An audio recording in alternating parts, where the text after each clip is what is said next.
Hello, hello, hello. What's good, everybody? It is Tuesday night, so we are getting back into another one. Oh, just me and Phantom this time around. The ladies are going to get a little sleep tonight, but we are going to get into it and be talking about the boys. So, what's up, Phantom? Are you ready to get into it tonight and talk about the entire series? I'd rather talk about this than Wonder Man and Daredevil and what other freaking shows kind of felt like filler. Oh yeah, Gen V. Because I was rewatching like season one of Gen V. As midway watching it, I'm like, dang, it's sad like we're not getting season three. Hmm. It's sad like this whole virus thing really didn't go anywhere besides kill a few random suits, but no one really main.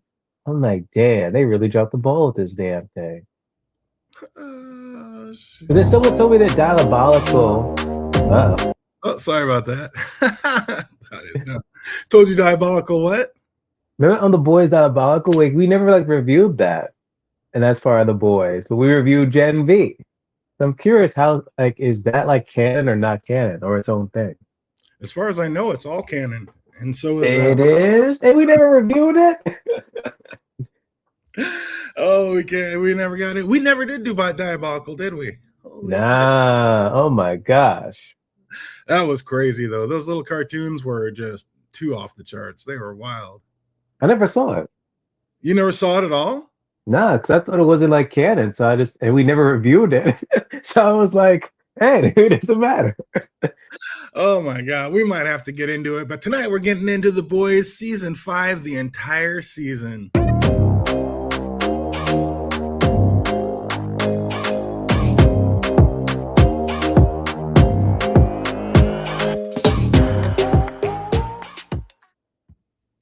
Oh, I had to get it in just for old time's sakes. But yeah, we are definitely going to be talking about all 5 seasons, 8 episodes per season, and it was a wild ride. I had to, once it was over, go back and see what I mean. Was it as good as I always thought it was? Because it's coming out like it was my favorite.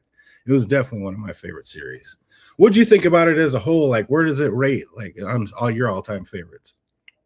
Of all the season, the season five, like, The whole series as a whole, oh, it compared. was good. It's good, but after I was like rethinking and like watching like some stuff again, I'm like, dang, they spent majority of the season about this whole virus thing and didn't even pan out because they were looking at the V1. And the moment he got V1, it was like, well, damn, tragic. Oh, that shit was insane. What's up, Sunny Skies? I see you out there. Haymaker in the house. What'd you think of it as a whole, the series of The Boys? I mean, I'm talking all 5 seasons. I know the first 3 were amazing. The second 2, the fourth was like meh, and the fifth just kind of wrapped it all up. But did it wrap it up in a way? I don't know. We're going to go through it and talk about it and see what we People think. say that about like season four, but I enjoyed season four. It wasn't horrible. Like I said, I love the series, so like I'm a fan of it. But I can see where a lot of people were talking, and like you had said before, a lot of it really was just set up for season 5 and kind of wrap it all up, I guess. Yeah, season four really was like a just me just setting up season five, and then season five just became a virus thing set up for Vault Rising, which hell, I'm all for a prequel series, but if Vault Rising ain't good, then damn, they kind of wasted all that setup for Vault Rising and nothing. Oh no, we don't want to do that. Absolutely not. But it was funny, like going back and seeing like some of the setups that they had right out of the gate. Like in the first episode, the Deep said to Annie, like, "I bet you had a Homelander poster when you were growing up," and she's like, "No, he's like Jesus or something." So they knew what direction they were going in from Jump Street. Yeah, damn, that's kind of messed up. And it's like I kind of touched on like how many times they called him Jesus and all the references from him to Jesus, like going out throughout the episode. Sorry, everybody, for my voice. I do not know what's going on, and it literally just started going froggy on me. So, but we're gonna get through it. Even then, when it came to that whole whatchamacallit, I forgot that a whole like retreat thing, religious retreat, and he just like came ascending down or like rising up like Jesus. So it's like, yeah, and they really kind of did call it. So many times right out of the gate. But also in the first episode, Butcher gave Huey a ride to Vought Towers, and Huey asked him because he saw the stuff in the back seat, and he asked him if he had a dog, and Butcher said no. Why did he lie about that? Maybe because like the butcher that he's talking to has no dog. That was like the old time when he was actually, I wouldn't say like nicer, because the way how his freaking buddy was saying like, oh no, this butcher that you don't know is like always been that same butcher. So who knows? That or maybe they didn't think they couldn't afford a dog at the time. I wanted to see more of it, more of Bomb Site. Well, you're going to be able to see plenty more of that when it comes to Vought Rising when that comes up. Ah, man, I don't know. What's up, fandom? Do you think that Stormfront is still dead? Because I don't. I don't know. We didn't see a body. So yeah, still think she's alive. But I was hoping she might just randomly appear in season 5, but then instead we just got constant reminders that she was jerking off Homelander. I mean, we saw a body in a black bag, but we did not see her stump. It's gonna be crazy if you find out that that actually was like her mom, that his mother. Then it's like, dang, it's up with your mom. I also like the first setup, like the very first soup that we see Butcher take down is translucent, and he took him down with his crowbar. And then the last soup he takes out, he uses his crowbar. That was a cool little time. Wait, he did? I thought they no, he got wait, unless in season 1, like he knocked him out with a crowbar, you mean? Yeah, I'm saying Okay. Not killed him, but that's how they got him into the trunk. He knocked him down with a crowbar, and then Huey electrocuted him. But yeah, that's how they got him. Like, see, he started with a crowbar and he ended with a crowbar. I like that little time. Episode 1 set up a lot of great stuff, but also started like nerfing power sets right out the gate. Like, I can't believe I never thought about it before, but how is Butcher fighting and punching with effect translucent whose skin is bulletproof? Like, it took a bomb planted inside his ass to take that guy out. How is Butcher fighting this guy and punching him? Hey, this is the same freaking show that, hey, if you just choke out Soldier Boy, you're good. So yeah, it pretty much depends if how the plot is going that episode. Like, hey, you can do anything to a suit. Oh man, never too late to bring back Stormfront, but I think they're gonna. I think in Vought Rising they're gonna do time jumps. I think they're gonna go back and forth from present day to old school. I think that's how they. I have no idea, but I think that's what they're gonna do. Yeah. It's supposed to be like multiple seasons. I think Jason said like it's like he signed up for multiple seasons, so it's not just be like only like one. No, so I could see that, man. Yeah, I don't know. That's late. That's such. I hate that they put him back on ice. Like, why was he such a big part of season 5 just to put him out? Like, that made no sense to me. Hey, he was just mainly there again just to promote Vought Rising.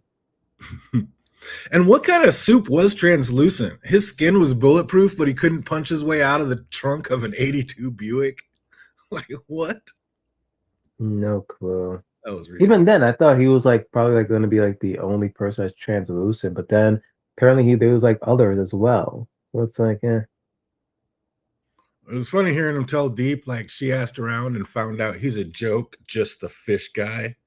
Like, oh, the Deep was an asshat straight out of the gate, like from jump to finish. I really thought that since he was so lame, he would be the one person to live, but thank goodness. Thank goodness.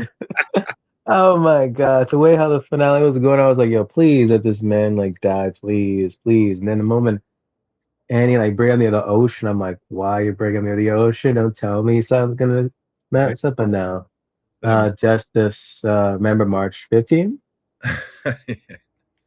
And justice for Ambrosius. Oh man, I completely forgot that Frenchie and Homelander did actually have a scene together way back in season 1. Like in episode 2, when Homelander was searching the neighborhood for translucent, he came up to the van when Frenchie was in there. I totally forgot that they had a scene together because I don't think. But then Homelander, did he ever have a scene with MM but just didn't know his code name? No, I don't think those two ever were in the same spot together. They were in Herogasm in the same house, but I don't think they were in the same room together. He never even elaborate on that. He was like, "Oh, and this guy's name is Mother Milk." We had that like one joke, but then they never like went on more with it. It would have been interesting. Oh, was that van Frenchie was in made of zinc? Like, how did Homelander not see through it and realize that Butcher was in the back of it right away? This thing at that moment, he just didn't look because the thing didn't like something happened then that got Homelander's attention. Yeah, Like, well, I guess he was about to. Was he about to look, but then something distracted him? no, he made him open it, and when he opened it, Butcher had already creeped out the back and was hiding behind the dumpster. But I was like, Plot convenience.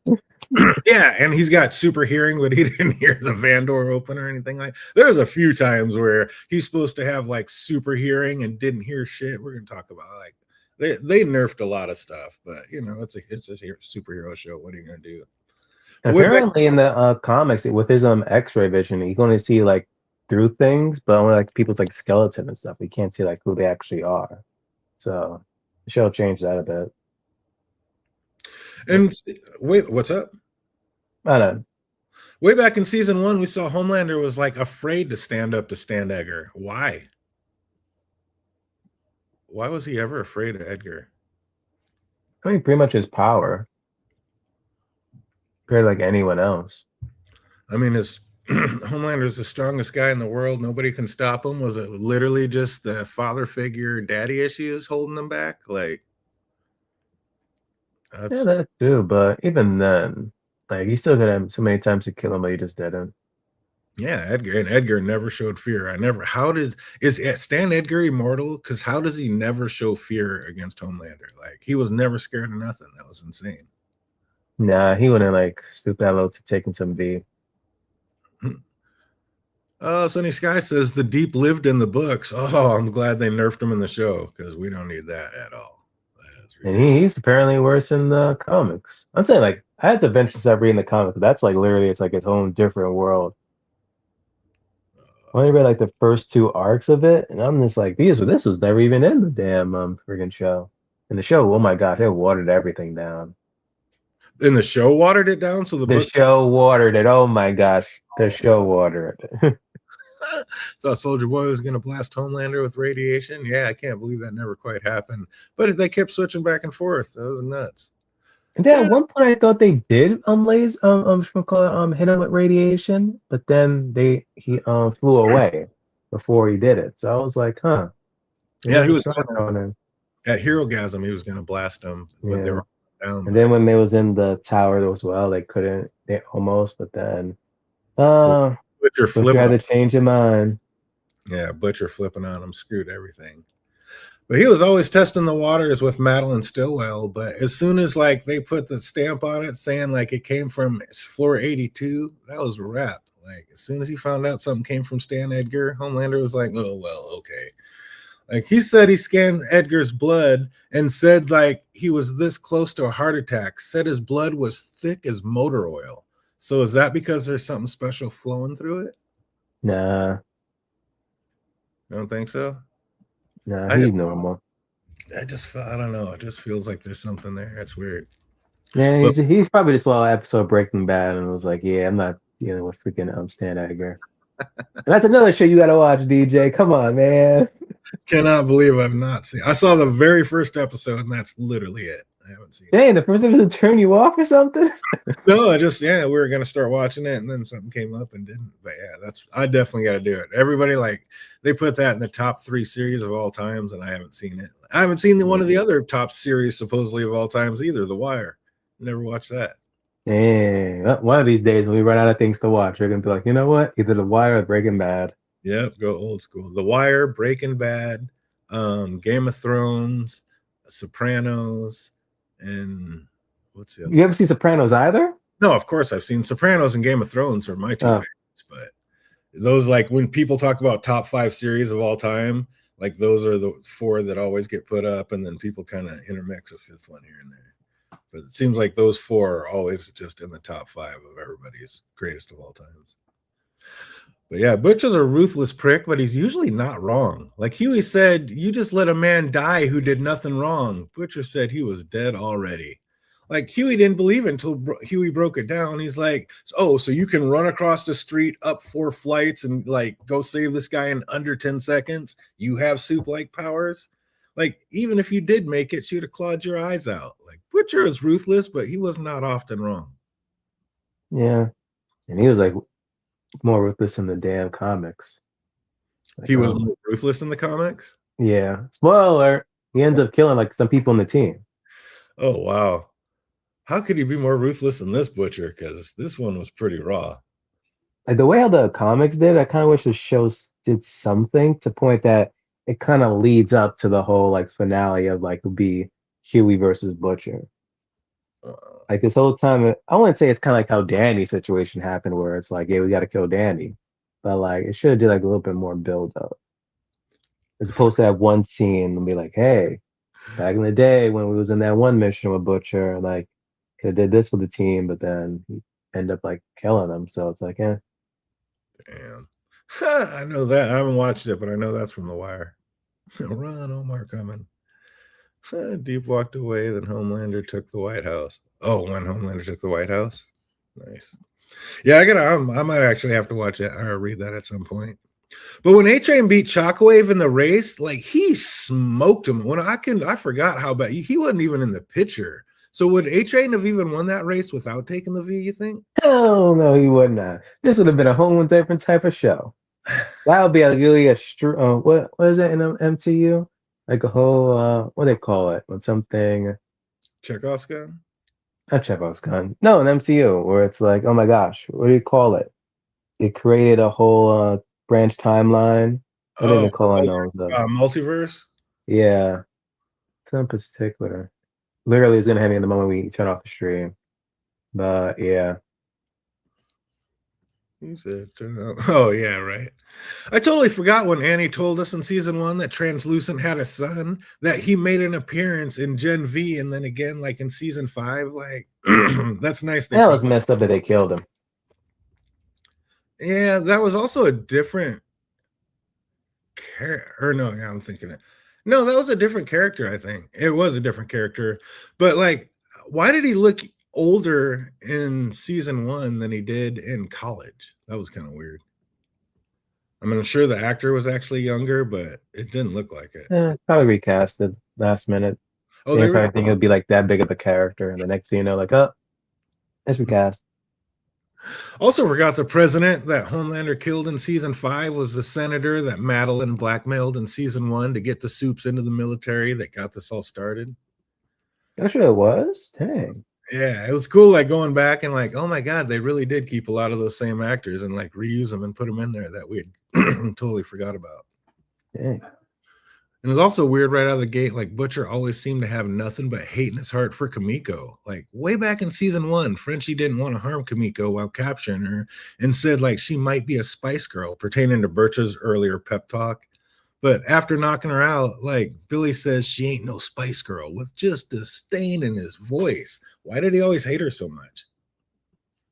Dang. Must be something in his childhood or something. There's just something about her. He just absolutely hated him. She's a soup, so that could just be just that one underlying thing where it's like he hates all soups, even the ones that are part of his own team. Yeah, he was never truly in love with Annie either, but I don't know. He just seemed to have absolute disdain for Kimiko. Like, just thought of her as a weapon and never anything more. Like, I don't know. Pretty much. That's why at the end where he just didn't care when he had to do the virus. Like, hey, freaking Becky's kid ain't a freaking soup anymore, so nothing really like to hold him back, really. And he was always worried, and he was always had no problem with himself going. The second time we see Ezekiel, he's on stage comparing Homelander to Jesus. Like, no wonder he got the notion he's God. He came up with everybody comparing him the two. Yeah, and it's narcissistic view of everything. So it's like, yeah, it was inevitable. I know Madeline was walking a tightrope, but she was playing with fire, throwing out those mixed signals to Homelander. Like one scene, she's telling him their relationship needs boundaries, and then in the next, she's letting him come in her office, sit on the couch, and put his face in her titties. All the fear. It was just fear. I mean, You should have never did it. Never have done it. It just did not make sense to me. It's like, why are you telling him to stay away in one scene and then putting him? That was crazy. But yeah, it was nice going back to rewatch and seeing so many characters like they brought back like in season 5 from season 1. I remember even asking like who that ad exec was sitting at the table when they were trying to figure out like how to best promote Homelander as God, that brunette. But it was Courtney from season 1, like the bitch who snuck B-roll film of Maeve and like had her and her ex-girlfriend basically outing her. Like, Speaking of Maeve, like she's the one who pretty much got a true happy ending. Like the mhm. first one to have a happy ending. Like gosh, but I did hear in an interview like she was supposed to come back, or they planned it. They were planning on her to come back, but the actress pretty much was like kind of like retired from acting, sort of. Oh, really? So no Maeve. Oh, that sucks. Yeah, I'd love to have Queen Maeve come back.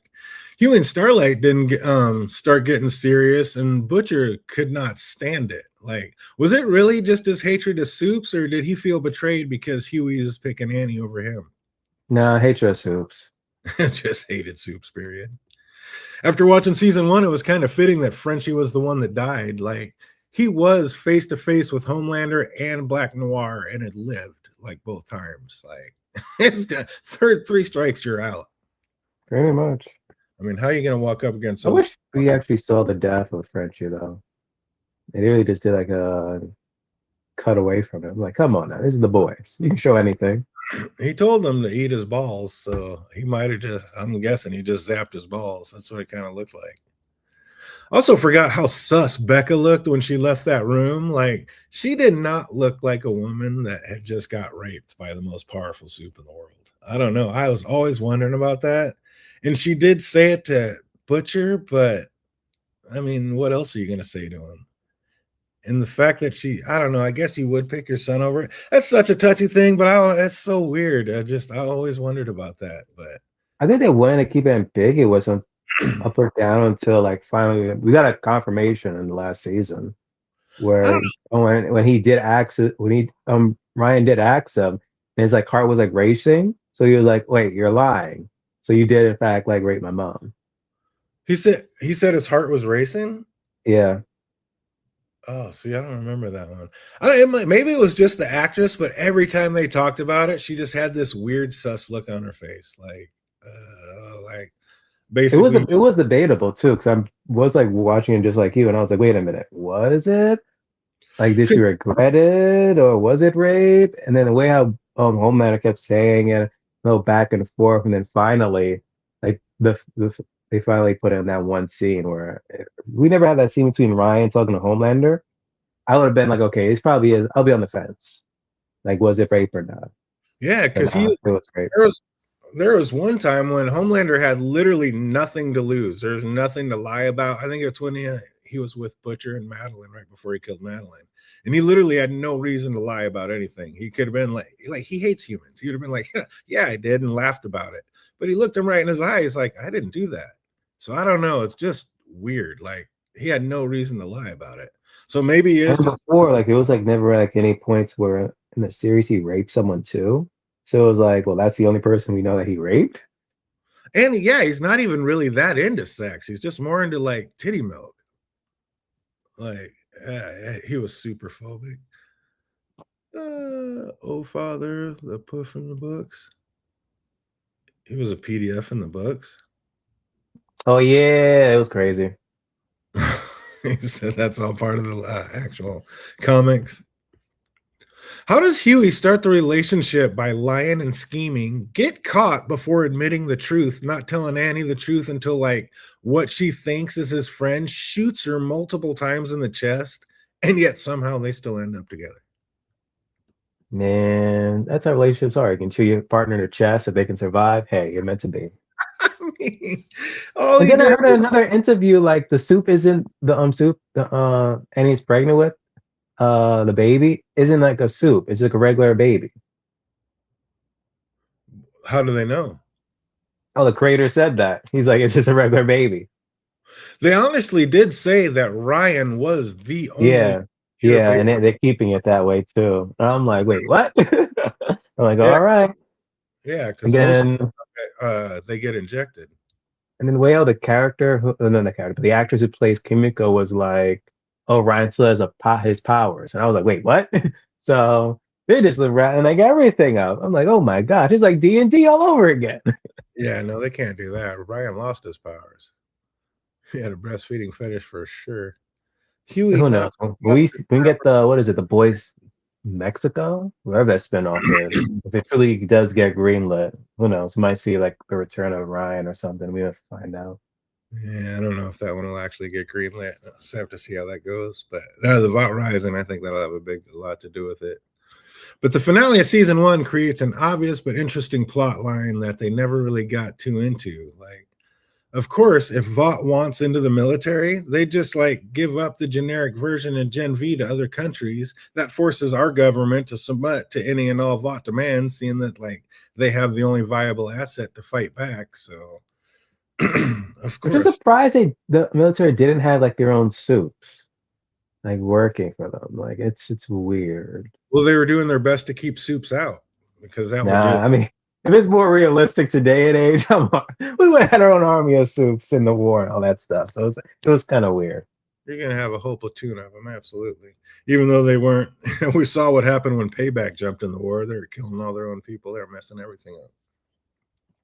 I forgot how satisfying it was, like watching the Deep just go through it at the end of season one. He's just all bitter, doing everything to sad REM songs. That was amazing. No, they should have killed him off. Just killed him off in season one and be done Yeah, with it. killed him. They should kill Translucent. They should have killed the Deep. Get 2 new members.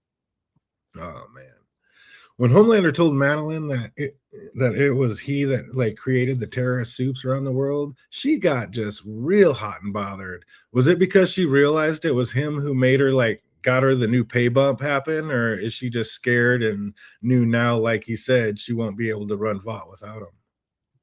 Bit of both. Yeah, it probably was a bit of both. It's just like she got everything she kind of wanted. She's going to be able to run Vought, but it's not cool when you got to do everything Homelander says. We see that later. Or I don't know, maybe it was that she just got told she would soon be running Vought and like she wants to just get smashed by the most powerful man in the world to celebrate. We never saw who the dad of her baby was because she has a super baby. But I mean, I guess she could have taken anybody's and injected it with a V, which is Pretty much. There you go.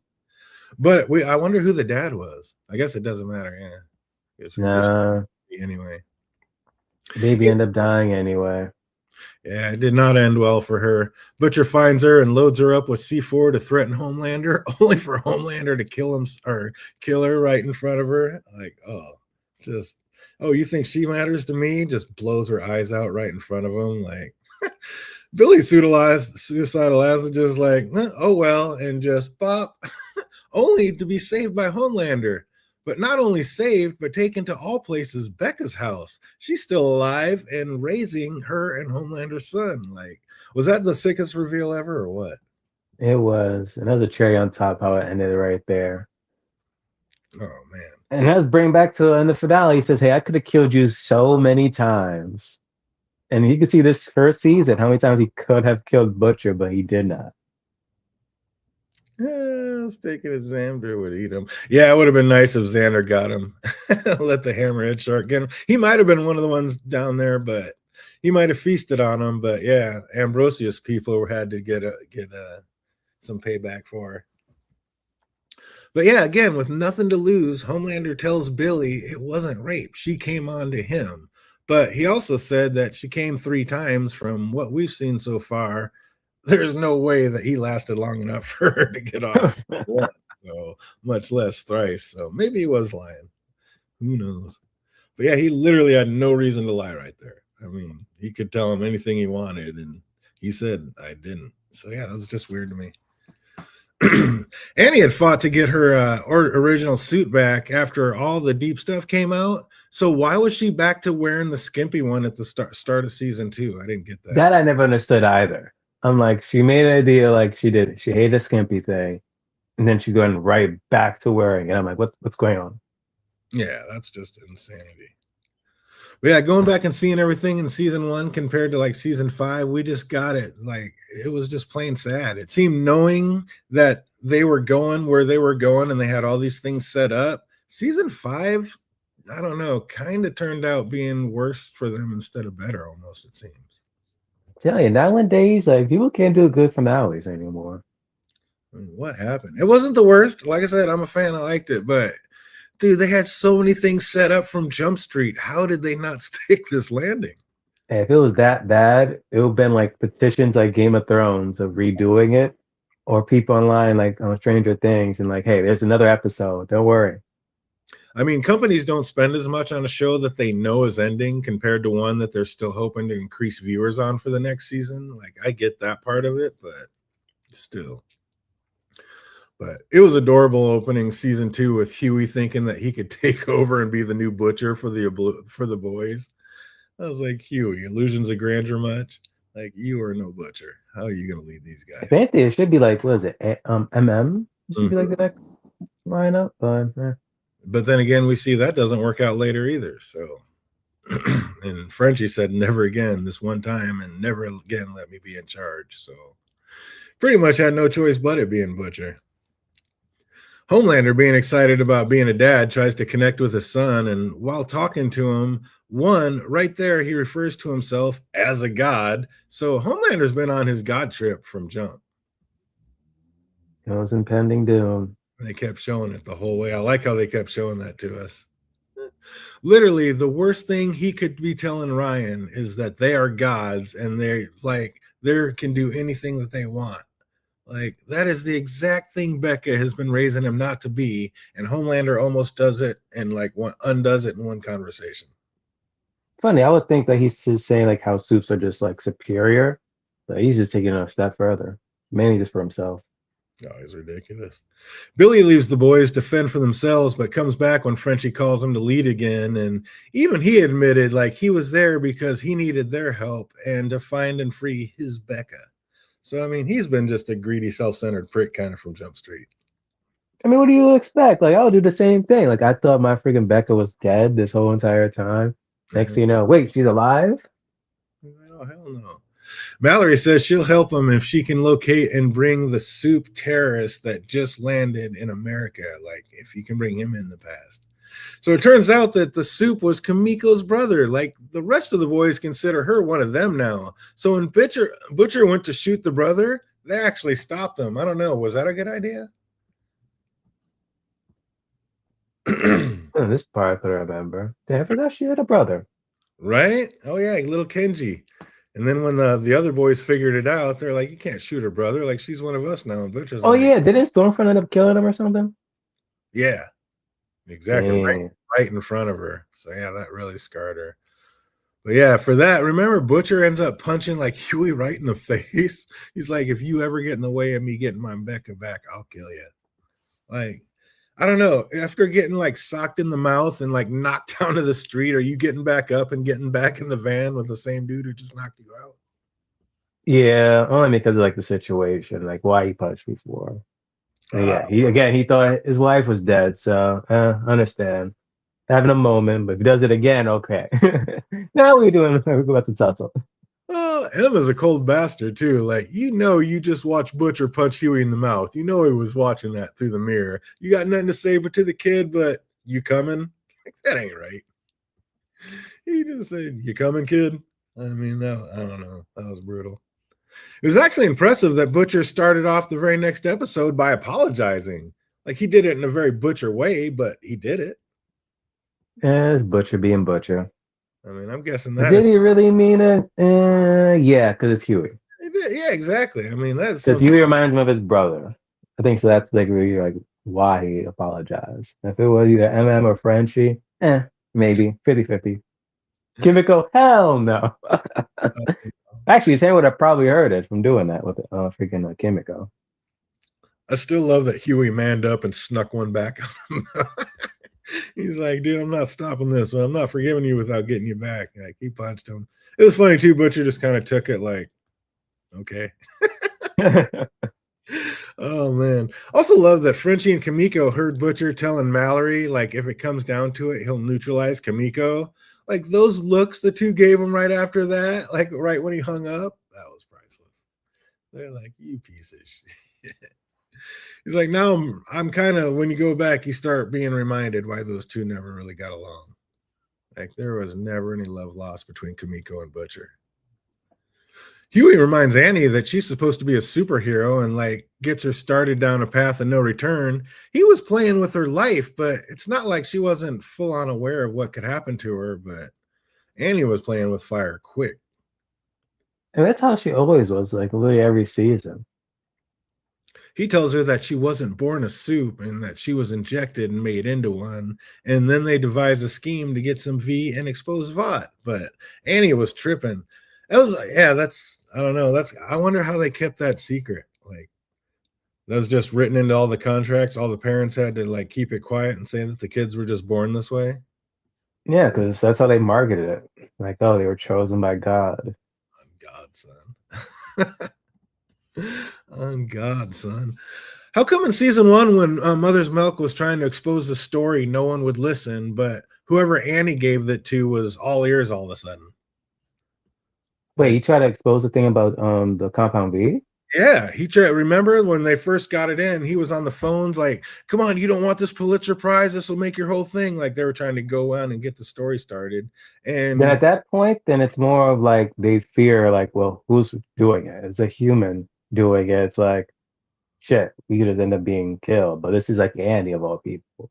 yeah, He maybe was it's still part of the seven, so it's like, well, they're not gonna touch her really, even though they probably would have. or So maybe the people that listen to Annie are just listening to her because she was part of the seven, so it was more yeah. had a lot more credibility to it. That could be. Mhm.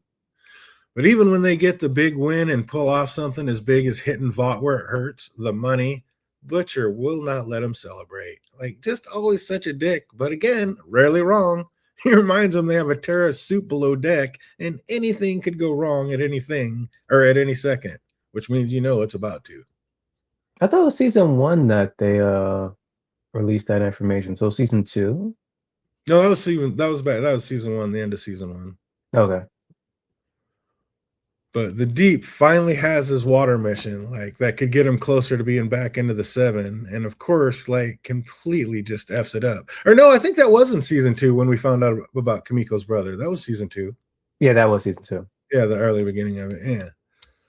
But yeah, he he tries getting up there, like he goes in there, his time to shine, and basically all he did was get Lucy the whale murked. This dude.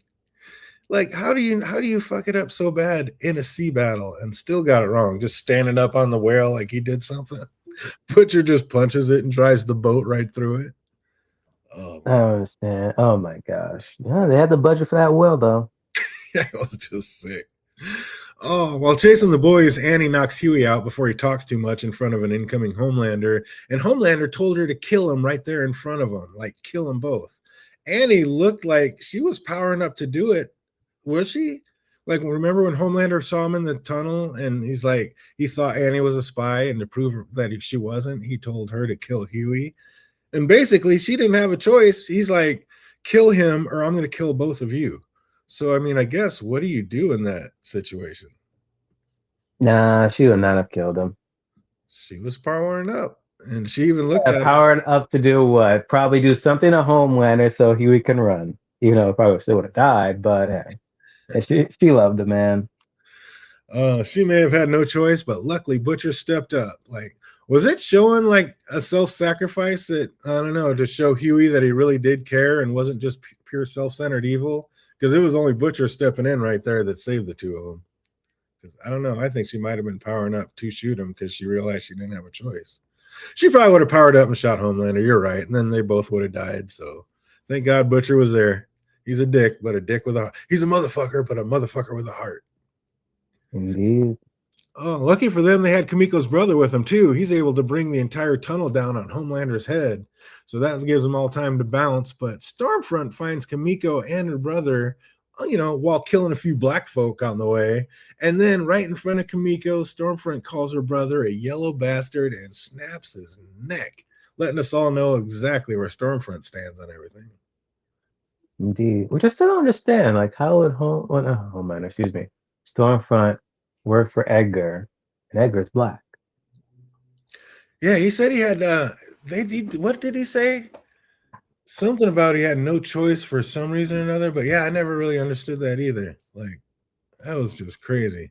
But that look that Kamiko gave the TV while it was showing like the Stormfront interview, you just knew at some point Kamiko was going to get her revenge. She just had hate in her eyes. Mm-hmm. But when Homelander landed on the roof, why didn't he hear Kamiko moving around 15 feet away? Like, where was the super hearing then? I'm telling you. if he doesn't have his like super hearing turned on, I guess. Yeah. But hey, it was that what was it, season 3 or 4 was it? When Huey was in that bed and his sweat just like dropped in his freaking armor and instantly he knew. So it's like again, it's just when it's plot convenient. Poor whale. Yeah, exactly. That's what it really was plot convenience over the top. Oh, Butcher is our motherfucker. Absolutely. But boy, Butcher really just isn't. He kind of is just in it for himself. Like as soon as Mallory gave him Becca's address, he instantly was like, "Fuck everybody, I'm out." But I mean, I guess you can't really blame him. That's been his mission from Jump Street. Even when M said, "I gave up my family for this, for you," Butcher just said, "You'll be all right." Like, what a self-centered prick. Oh, what an ass.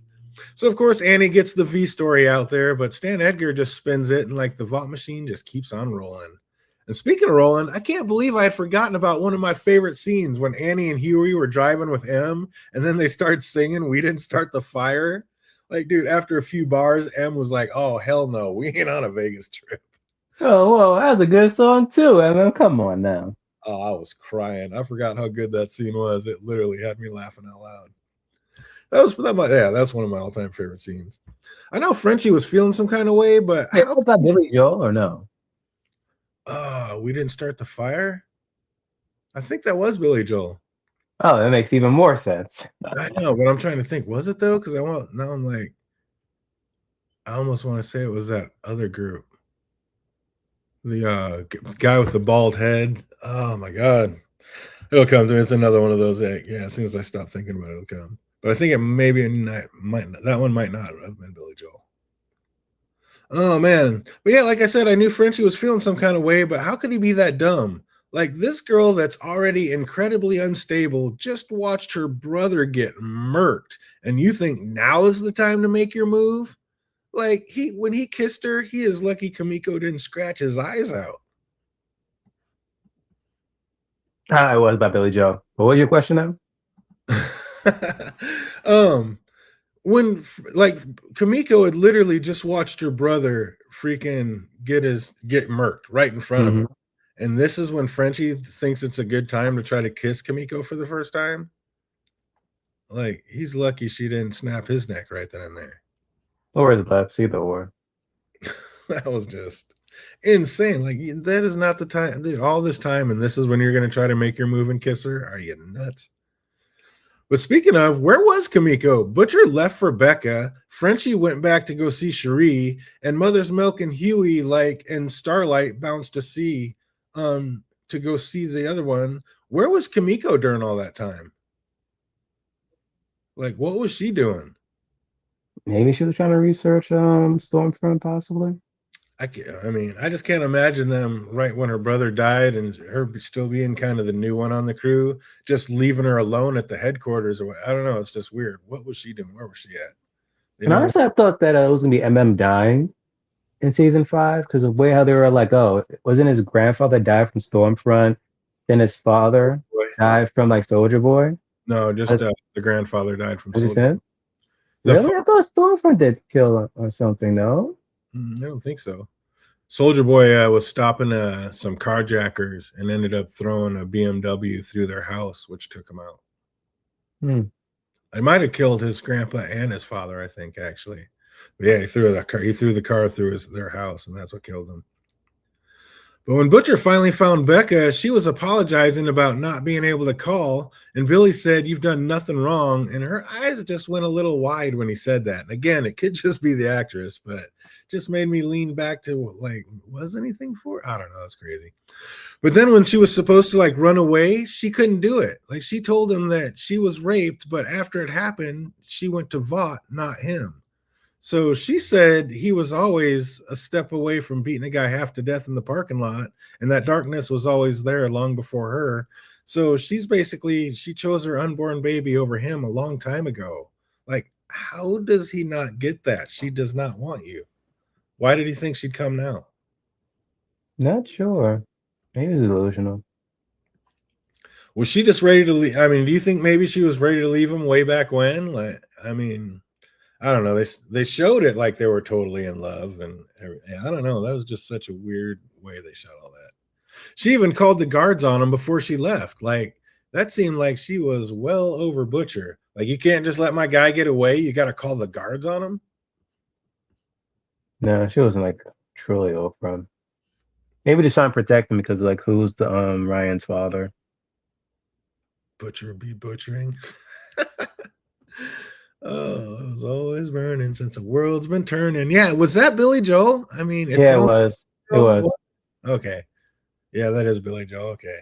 I mean, it definitely sounds like him. I'm thinking, oh, Midnight Oil. That's what I was thinking it might have been. Midnight Oil. But they sing that other burning song. Oh man. It seems Homelander is like over everybody at this point. He tried playing family with Becca and his son, but of course that didn't work out. And I don't know, who do you think's the worst soup father, Homelander or Omni-Man? Homelander. Oh my gosh, not even a question. Dude, do you not remember what Omni-Man did to him though? What Yeah, did but Omni-Man didn't freaking rape it. What's her? Oh my gosh, what's her name? Oh my gosh. Hmm? You're talking about Mark mom, Debbie? Yeah, yeah. He didn't rape freaking Debbie. He was actually in love with Debbie. That's true. But And I he's said going on a that whole redemption arc. Oh, there is a redemption arc for that guy. is speaking of redemption arcs, A-Train's on a downhill track. He killed his girlfriend. He got kneecapped by Kamiko. His heart's given out on him from all the V that he's been taking. And Homelander said that he's not even in the top 20 world's fastest and that he's getting fat. So my man is just going through it. And that's supposed to be like one of his like besties. Get out of here, Homelander. Oh my gosh. Loved you. Crying that he died. Like, stop. That's like if the deep died. Would he even cry for the deep? No. He said there's nobody he respected less than the Deep. It's lucky for him he never told anyone that Annie was still with Huey and like what they were up to, because shortly after he figured it all out, Vought tossed him out on his ass anyway. Like, said, you out the 7. Oh, another of my favorite scenes was when Black Noir tracked Butcher to his aunt's place, and Billy was going to try to be all heroic and stall him while the others ran away, but Huey wouldn't get out of his way and let him leave. And Butcher's like, "Don't make me move you." And then M comes around the corner saying, "You might move him, but good luck moving me." Yeah, that was so good. Oh, that might have been my M should have been the leader. I don't care. Yeah, he was definitely the most suited. Why did Stan Edgar let Stormfront into the 7, like you were saying? Like, even back in the day, she was only a B-side soup. I mean, because like who she is, like she's literally the life of Vought. But my still thing is like, why did like Stormfront even like listen to Edgar? Like, she's Nazi. Yeah, I don't know. What a weird. There had to be something there, and I hate that they never touched on that because that was wild. No, we might with freaking Vought Rising. No, they'll have to say something about it. Frenchie's tried everything he can with Kamiko, but she's too far gone over her brother. Like, once she starts taking hit jobs for the Albanians, like, he's through. Like, tells her to just, okay, go be a monster, which is exactly how she describes herself to her brother. Kamiko's basically always considered herself a monster, but is that why Butcher hates her so much? Like, Butcher could sense it, like, you are nothing but a weapon, you are a monster. Nah, because even then, like freaking Butcher didn't like Annie. She is kind. That's true. Speaking of, could you let your brother stay tied up down in some room to just be handed over to God knows who to do God knows what to him? Nah. Even the days I'd be like, can't stand my brother, but he's still blood. That's what I'm saying. Like, you could just let him stay tied up down there and be like, well, he'll be all right. Like, she didn't know where he was going. How do we sleep? Exactly. The beds are burning. That's exactly the one. Oh man, yeah. Me and my fam would have already been gone off that boat. Like, there wouldn't have been a dinghy for them to jump off to when the Deep put a hole in it, because it would have been gone. Like, me and my bro gotta go. Sorry. Oh, so funny when Black Noir is like walking through Billy's aunt's house and he's like walking straight through all the bombs that they set, but downstairs they're sitting there grabbing these little pistols. What the fuck? What is that gonna do? Absolutely nothing. And they should know, like, freaking gun bullets don't do anything to suits. I mean, just you have to go out fighting, I guess. I mean, that makes no sense whatsoever. Yeah, blaze of glory, I guess. Billy put on his best poker face and tells Stan Edgar that he has pictures of the secret that they've worked so hard to keep and gets him to call off Black Noir. Like, that was pretty sick. That was the best move he ever made because he knew he didn't have any pictures. He was lying his ass off. Mm-hmm. But saves the day. Homelander shows once again how easily he can be manipulated. It literally only took a couple of memes, and Stormfront had him wrapped around her little finger.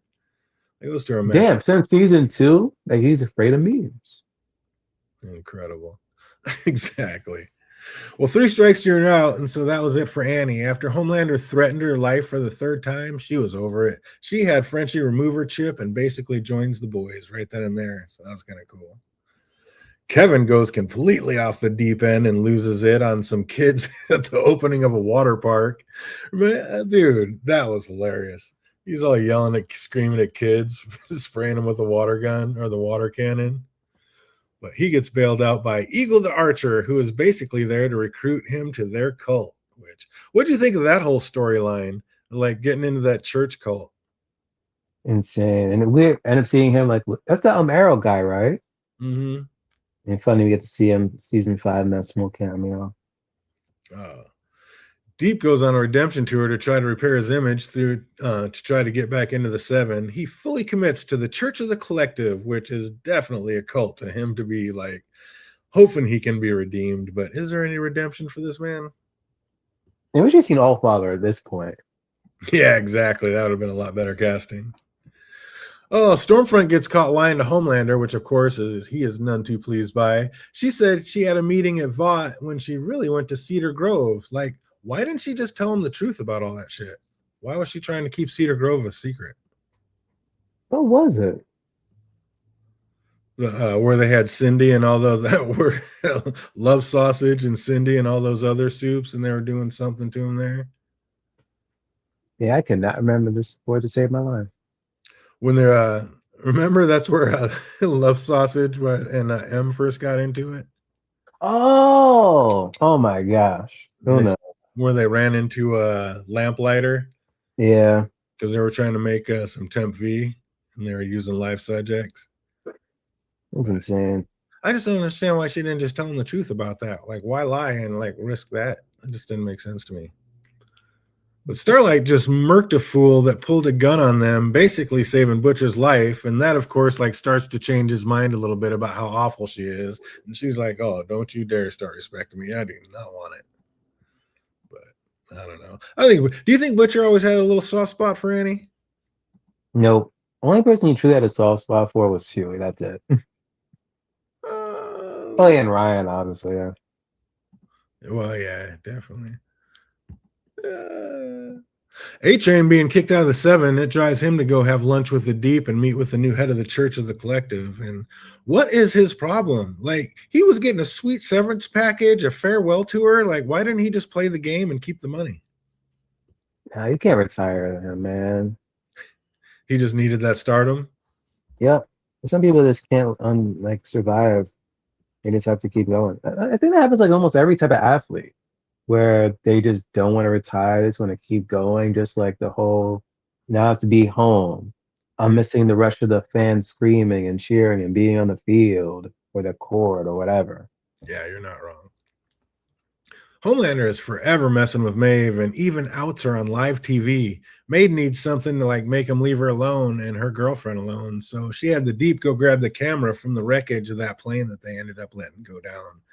Unfortunately, her girlfriend ended up finding it before she could explain and decides to leave Maeve over it. Like, what the hell was Maeve supposed to do? Like, why would anybody blame Maeve? Maeve can't fly. What was she gonna do? Yeah, even I would have been like, I'd blame mainly Homelander.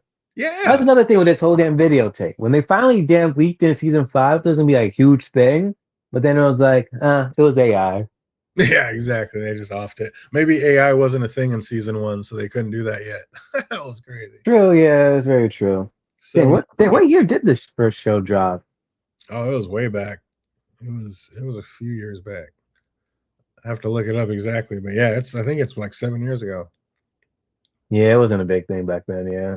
2019, 2020. So yeah, 2019 it dropped. So yeah, oh my God, before the pandemic. Right? So yeah, exactly. I don't know anyone to deal then. Stormfront comes home to find Homelander in her living room, and she decides to come clean with him, kinda. And she didn't tell him everything.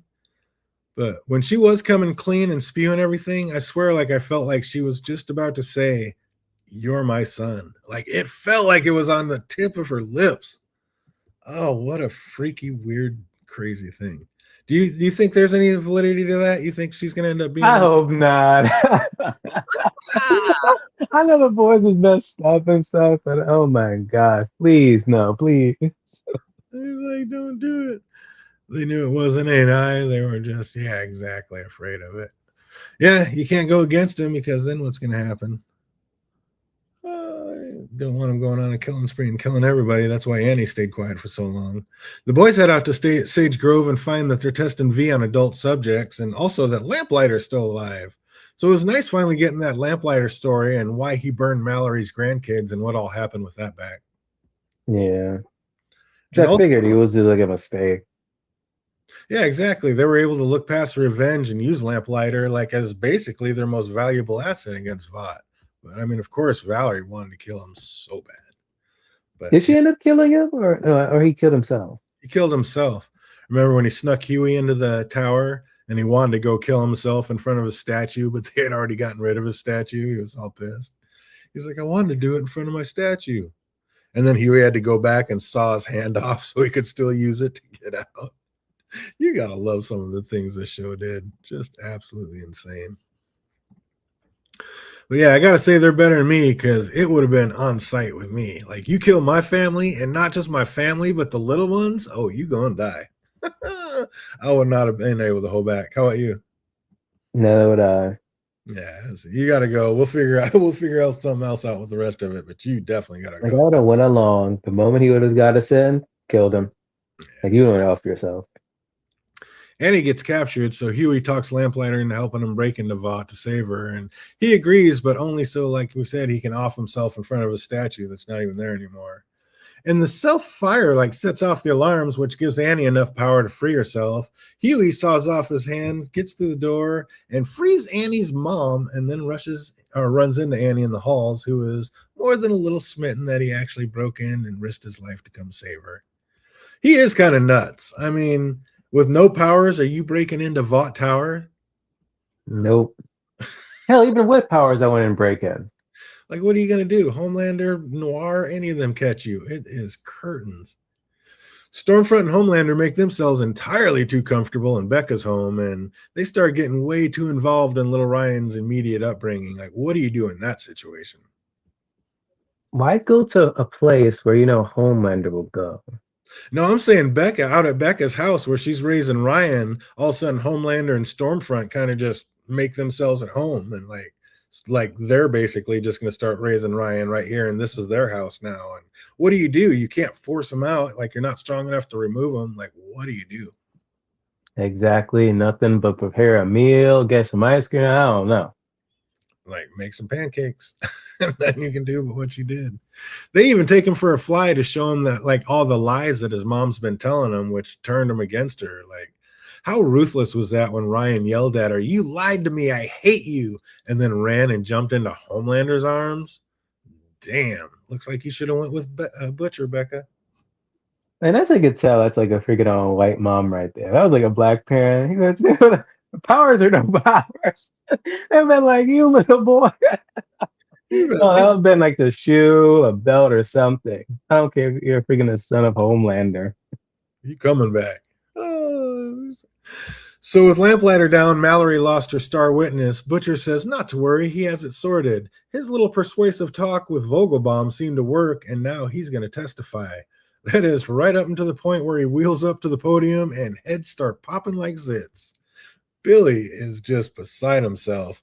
Every time he gets dirt on Vought, they just spin it, or the key witnesses gets their head popped. He just cannot win. Oh, did you have any idea? Who did you? They were kind of trying to twist it on a few different people. Did you ever have any idea who the head popper was when they first introduced that? Nah, I had no clue. That scene was insane. I'm like, who the hell was doing this? Yeah, that was insane. And they got the one person before that, so you knew one was out there. But yeah, seeing it happen in the room was nuts. And again, in the season 2 finale, Singer said that the only way to stop the sale of Compound V was to either get Jesus or Homelander to come testify against it. Like, just another holy comparison. Like, it was happening throughout the series. Stormfront and Homelander try to make a new little family with Ryan, and that works out as exactly as good as you think it would. Gotta say, Homelander looked kind of like sincere in some of those scenes when he was telling Ryan he loved him. Like, He did, because it was a product of what? Himself. like he almost melted when Ryan leaned into him and put his little head on his shoulders. Like, oh, daddy's home. He's like, make cupcakes. Oh yeah, I don't know. Yeah. I mean, he loved him, but he didn't love him as much as he loved himself. Like the way he went to work on him in season 5, like that was very Omni-Man like. That's how he's very controlling. What's that? He's very controlling. Oh, he was a dick. Just beat him like he basically thought he killed him. Like he beat him within an inch of his life. But yeah, like you're saying, Becca was not having it. She runs to Butcher, which what a crazy predicament. Your wife leaves you, has a child with another man. You find her to go get her and bring her back, only to be told that once again she's choosing the child over you, leaves you for a second time. Then said child leaves her, and she comes to you to risk your life against the strongest person in the world to get her child back. Like, I mean, after all that, can we blame Butcher for making a deal with Stan Edgar? I mean, this is the woman who forbade her sons to go watch Star Wars, so. Exactly. But what a crazy deal. I mean, how do you do that? Like, just put everything aside and go save this kid that is the product of everything you despise in life. So They just gotta like just pray that he doesn't become the next Homelander. oh, that's so brutal. So Butcher makes a deal, but can't go through with it, and all hell breaks loose. And the best part was watching Stormfront get absolutely stomped out by Kamiko, Annie, and Queen Maeve herself. What's that catchphrase? Women do it better or something like that? Women get it done. Oh, there we go. Girls get it done. I was like, girls do get it done. Oh, but yeah, Stormfront flies away and catches up to Becca and Ryan, and Becca gets in one good shot and takes out Stormfront's eye, but then gets pinned up against a tree, basically getting choked out. Little Ryan absolutely snaps seeing his mom being hurt and lasers everybody. He blasts Stormfront off his mom, but the blast actually slashed his mom's neck in the process, and he is basically forced to stand there and watch his mother bleed out. Like, very Marie Monroe and Homelander like, because they both killed their moms too. Also, how freaking powerful are these laser eyes from Ryan to do all that damage? They couldn't do that to freaking Homelander. Homelander's laser eyes ain't that powerful that he couldn't do that. Kill Maria Moreau in Genevieve season 1. Like, Well, the inconsistencies with these laser eyes. Well, he couldn't kill Marie because Marie just basically reconfigured her blood to repair itself instantly. So I think that's why She was Marie able to do that in season 1? Season 2, yeah, but season 1? for herself, yeah. I think instincts just kick in on something like that. I don't think she had to be able to control anything. Instincts just kicked in and it saved her life. You got me there. I think that's what happened with that. And yeah, Ryan, I think that was like one of the first times he may have ever used his laser eyes, and it was all just basically rage and being scared seeing his mom get hurt. So this huge blast came out that he wasn't able to control, and it basically ended up nicking mom. But how brutal knowing that, I mean, you're the one that trying to save your mom and you're the one that killed her. Oh, that is Yeah. so brutal. The writing on this show in the first 3 seasons was epic. It was so good. Oh, Billy takes Ryan and hides him with Mallory's people. And that kind of works out. The church gets the Deep back into the 7 and tells him that he's out and A-Train's back in. It's like, that was so good. They tell the 7, or they tell Deep that he's in, and then within the same episode, sorry, it's not going to be you. It's going to be A-Train instead. Like, here you go, psych. I love it. That was amazing. Annie is also invited back into the 7, which is that brave or stupid for her to go back there? I would say stupid. You just putting your life on the line. Like she said, Homelander's just a walking gun. Like, you don't want none of that. I mean, she had a good point about those who jump ship. Like, they're just as much as part of the problem, but you are walking around with a ticking time bomb in Homelander all day. You really want that smoke? Imagine going on a mission where like Homelander could be like, "Oh shoot, she died on the mission." In reality, no, he killed her. Exactly. Oh, so then we finally get the big reveal that it was Victoria Newman that's the head popper. And as she pops the lid, like of the head of the church, she walks away. Because he needed his head popped. But Huey decides he's ready for a change of pace, so he basically leaves the boys and goes to work for her. So you knew that was going to turn out and blow up in his face. He just cannot, everything he does, he cannot catch a win. That guy cannot catch a break. So imagine his surprise when he finds out that she's also adopted by Stan Edgar. That did not see coming. No, not at all. Stan Edgar, he's got his fingers in too many pies. Also, a surprise, it's Homelander's birthday, and for a present, Stormfront decides to kill herself. It even said, like, video leaked online. I think she leaked it. Like, it was all staged. She's not dead. Don't see it at all. Also, is Stan Edgar married? I don't think so. They never said anything about his wife. Okay. But yeah, that was just kind of crazy. I mean, it's Homelander's birthday, and I get like he goes there and makes it all about himself when she's just a burnt up, stubby stump. But I don't know. The fact that it got out so like he was just there, and the fact that it got out so fast that she died, and she was so powerful, like with her online influence. I think Stormfront faked her own death and then got it out to her people. I think she's the one who leaked it online that fast. So yeah, I don't think she's dead. I think we're going to find out she's still alive in Vought's Rising. That's why I think they're going to do time jumps back and forth between back then and now, because Soldier Boy's on ice, and I think we're going to find out Stormfront's still alive. And how cool will that be with those two basically back in action and Homelander's down? Because now you still got two racist assholes that are non-stoppable powers pretty much. So basically pick right up where the boys left off. Oh, season 3, episode 2, talking about to the suicide girl on the roof. Homelander once again compares himself to Jesus. Like, they just make sure they get that in multiple times per season. But after working for Victoria Newman for about a year, Huey finds out that she's the head popper just when he thought things were going good. And Stan makes Starlight a co-captain of the Seven, and Homelander does not love that idea. He does his best to ruin and sabotage Starlight at every turn, but lucky for her, she has Stan Edgar and the people on her side because she's got better numbers than he does. It's so wild how popularity ran everything in that place. Yeah, but I'm surprised that the whole co-captain didn't start with Maeve. Wasn't she that popular at all? She was popular, but I don't think she ever had Homelander numbers. Or close to it. Starlight starts to give Homelander the birthday speech, but Homelander just snaps saying, "Fuck it, I'm done." He's like, "I am through with the games. I am better than all of you." Oh, this, of course. I love that. That was probably one of the top 5 speeches of the show. He just let it be known, I am done playing games. And that, of course, is what raises his numbers with his base. They couldn't be happier all of a sudden. Only problem left is his numbers are even higher with Starlight by his side. So, that's about to be a problem for her. Indeed. The fact that you just said that on national TV with no consequences, Annie, one step back and start running. Exactly. Get out now. When did Butcher and Maeve become friendly? All of a sudden, out of the blue, she's delivering Temp V, and inside information to him? When did that partnership happen? That's another good one. Because before, this man hates soups. Next thing you know, boom, he folds. I would fold too, but still.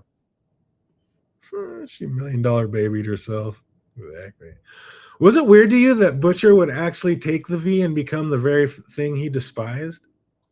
Hey, can't beat him, join him. Exactly. Even I would do it too. I'll be like, what? It's just temporary. And again, the whole thing with Compound V, it's you don't know what you're going to get.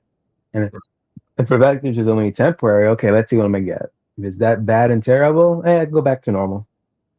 And Maeve ended up being right. Butcher did need it to finally be able to defeat Gunpowder. So he couldn't do it without it. And honestly, freaking Compound Temp V Butcher, I think it was way stronger than freaking Tentacle Butcher. Think so? Yeah, because at least he had the super strength, he can fly, had the freaking laser vision. With the tentacle, that he just had like strength and tentacles, which like freaking Homelander just easily just like laser ride and cut it off. We saw Homelander laser Victoria Newman and it didn't do anything to her. But we saw his tentacle, we saw Butcher's tentacles snatch her up and rip her in half. So I kind of feel I think he didn't like put like full blast. He did a full blast, he probably would have died. Because when he did that, it was just the outer out. It could have been. Could have been. You might be right. Would you chance something still like in its experimental stage just for the chance to get superpowers? Yeah. He's like, yeah, I want to try it. And again, because then they showed like the lab experiment with the Temp V with those rats, and it went bad. So it's like, I'm good. Maybe I probably wouldn't. See if some other people try it out first.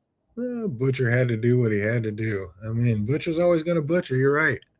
Always so great when Butcher does go butcher, though. Like even verbally, like when he said like they went to question Mallory about Soldier Boy, and Butcher threatened to like pull all her people's names and put them everybody from witness protection and put it all on Facebook.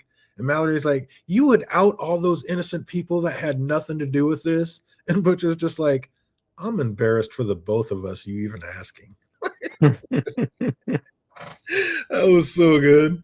Oh, Butcher is definitely going to butcher. Mallory doesn't know much, but it comes out that the Russians had a weapon strong enough to take out Soldier Boy, and the boys are hoping to get that said weapon so they can use it on Homelander. So that'd be sick. I like that whole storyline.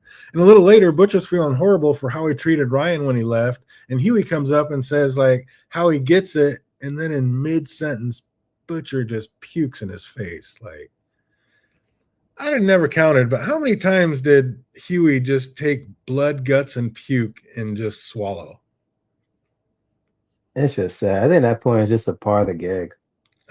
It had to be written in the contract. Oh yeah, I'm gonna have something disgusting on my face in every single episode. Just incredible.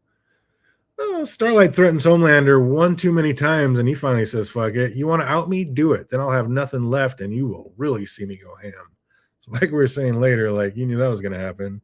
So yeah, go ahead and tell everybody, take away what little I do have, and I'll kill everything. It's like, what do you do in that situation? Run. That's all that's left. After seeing he's back to being able to do what he wants, he finally pushes all bars. Like he brings the Deep back onto the Seven, then creates like a fake narrative where he and Starlight are now dating. Like, oh, why did she ever come back into this mess? You knew something like this was going to happen. At this point, like I would just like left, just like how Maeve did in like the end of this season, pretty much. Butcher makes a deal with little Nina to get the boys into Russia to go look for the weapon, and Maeve starts training up to battle Homelander while Annie recruits more to their side. Unfortunately, she recruits one that's a little too green and got played by A-Train, who gave up the secret plan to Homelander, and you already know how that's going to end up. Like, and once A-Train like sees Homelander's winning, like he's just going to go. He knows which side of the bread's buttered. He knows where he's going. Yeah, true. Of course, Homelander does murk Supersonic, the newest member of the Seven, and as soon as he hears about the plot, like, game over. Then he brings Annie up there, letting her know that that's going to be Huey next time. Like, would you even take any more chances after that? Yeah, Temp V is your solution.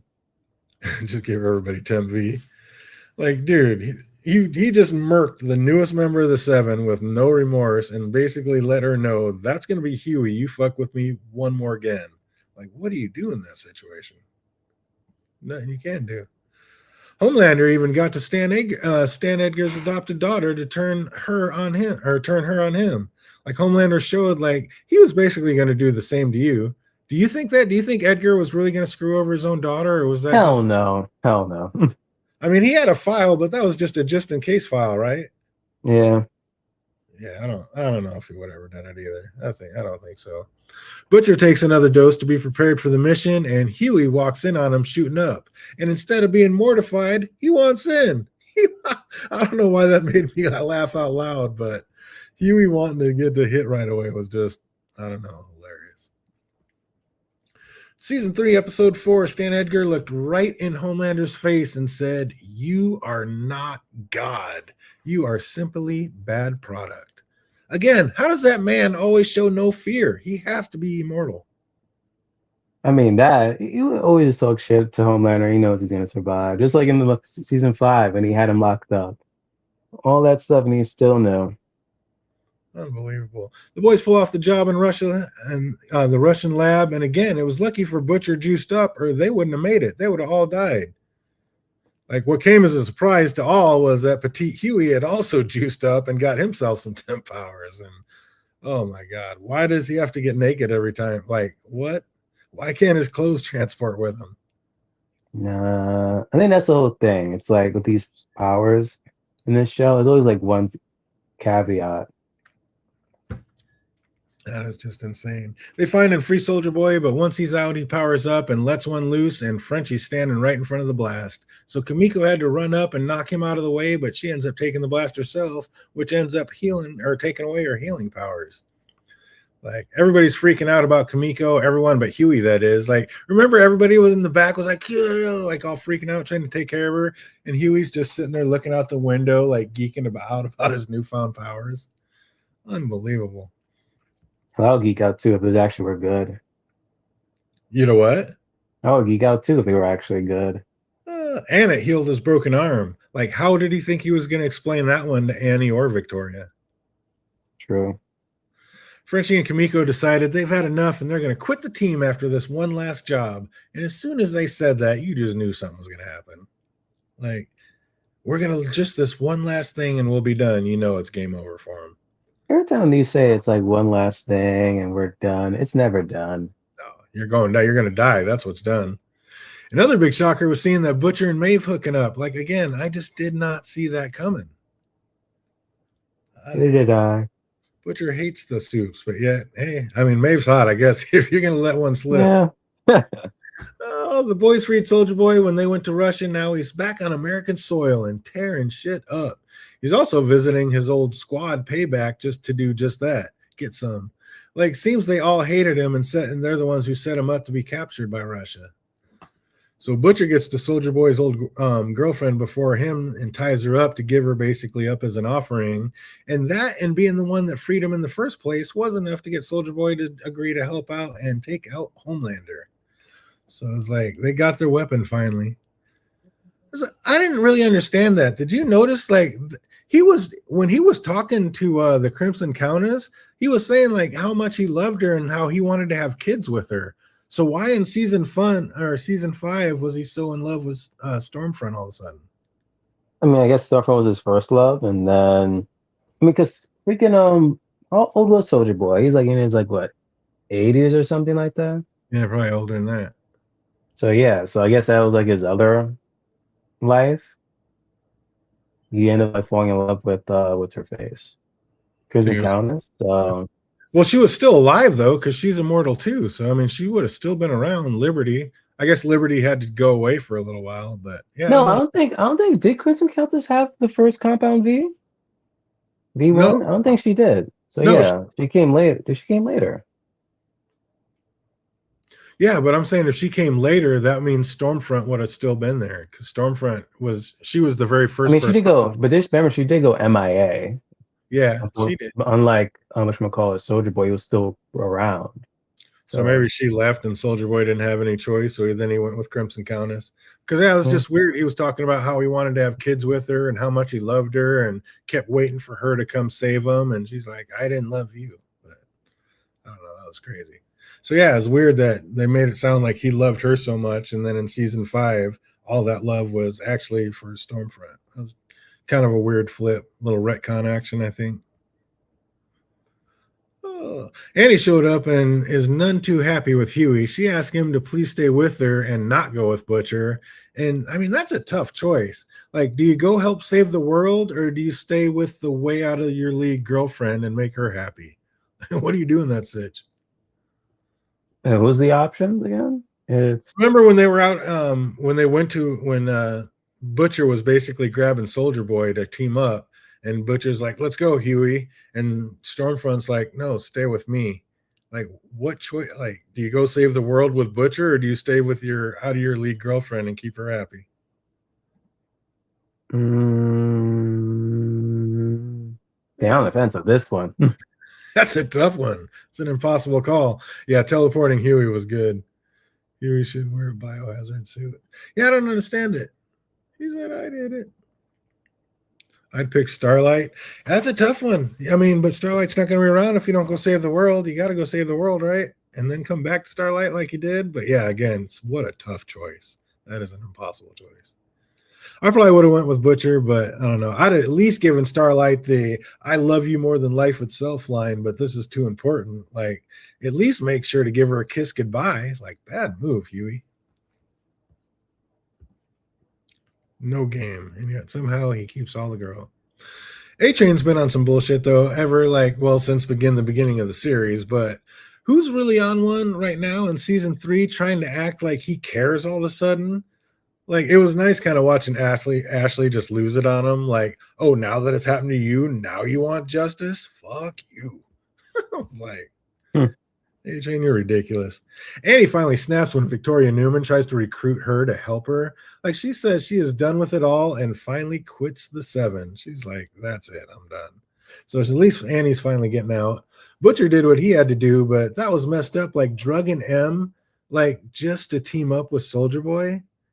Like, and even more messed up was that story on how M got his OCD. Like, oh, that was messed up. My guy was going through it. My man was going through it this episode. I think if you pulled the fandom, at least 90% would say their favorite episode was season 3, episode 6, Herogasm. Like, I don't know about that one, Chief. what a great one. I forgot that it was actually M who gave Love Sausage his name. He's like, Love Sausage. What? Yeah, he said, get that Love Sausage away from me. He's like, Love Sausage, this is great name for me. So yeah, he's the one who named it right there. I forgot all about that. What was your favorite episode? I don't know. I loved all of season 3, but oh my gosh. Herogasm. Jeez, I'll stay away from it. I mean, in the whole series. An whole series? In terms of episode? Mm-hmm. Dang, I can't. I don't know. Just different. No, the finale, season 1. Probably that one. It was just perfect that way. That was nice. Hearing Soldier Boy talk, it seemed like he was a lot more into Crimson's Count. Oh yeah, than Liberty. He wanted to have kids with her, so yeah, it's weird how they switched that up. And then in Soldier Boy, taking him to Herogasm so he can take out the twins, but of course he ends up taking the whole house down instead. And so Homelander has to show up, and we got our first epic battle: Soldier Boy, Huey, and Butcher versus Homelander, and it did not disappoint. You remember that battle? Yep. And this was the battle I was like, dang, they were just so close to killing Homelander. Oh, they had him pinned down. He was gearing up. He just didn't get that fire out of his chest in time. But then I was rewatching it recently, and I'm like, when Homelander was fighting off against Soldier Boy, Homelander was almost about to kill him. Mm-hmm. I was like, what the hell? Yeah. I don't remember this at all. In that case, he shouldn't really be fearing Soldier Boy at all. And it didn't turn to fear, it turned to love after a while. But yeah, exactly. When it was one-on-one, Soldier Boy was kind of getting his ass whipped. Soldier Boy is getting his ass whipped on by a couple guys in this thing. I don't think he was that great of a fighter, but supposedly he was the strongest and probably the hardest to kill. Annie and Huey had another fight. She finally realizes it's not the drugs messing with him. That's just him. He's like, but I mean, how are you going to just now find out that about Petite Huey? As expected, the Soldier Boy blast killed a lot of bystanders, and Starlight's done. She picks this time to quit publicly and out Homelander for the villain he truly is. And Soldier Boy must be a total badass because Black Noir has showed zero fear this entire series. And then all of a sudden, as soon as he hears Soldier Boy's back in town, he just rips out his chip and dips quick. That was insane. It was. And after we see, after he's not that, why was he so afraid? And then we saw the flashback, and apparently this man was bullied by freaking Soldier Boy. Oh, that's true. He did smash his face with it. He is the one that did that to him. Well, Frenchie and Kimiko get hemmed up by little Nina, and she has all of them all chained up and tells little Frenchie that he must pick who dies, Cherie or Kimiko. Like, pick one or I will kill them both. Like, what do you do in that situation? That's so evil. Kimiko. You just you say take out Kimiko or save Kimiko. Yeah, I'll take her out. Oh, but why? She'll revive, so it's good. She had just been blasted by oh boy, she doesn't have her revival powers right now. That's why she's not strong enough to break out. She doesn't have any powers. And she just got out of the hospital. Plot demanded it be back. I would have chose her. Like somehow, some way it would have happened. Yeah, usually it wouldn't be a problem, but since the Soldier Boy blast, she doesn't have her powers and feels like now she can't protect her family. Like she hated her powers for so long, but now she wants them back. Plus, it'll be better because this time it will be her choice when she gets to pick them. But yeah, she was not liking not being able to save Frenchie or family at that time. And he sneaks back into Vought to get Kimiko the V. And can we just talk about like how this stuff is like $2 million a hit? And that's just for the temp V. Like the real stuff would be even more. Why is this shit not guarded better? Yeah, it should. Just got vibes of just laying around empty, unguarded lab. Like what? I mean, what? That made no sense to me.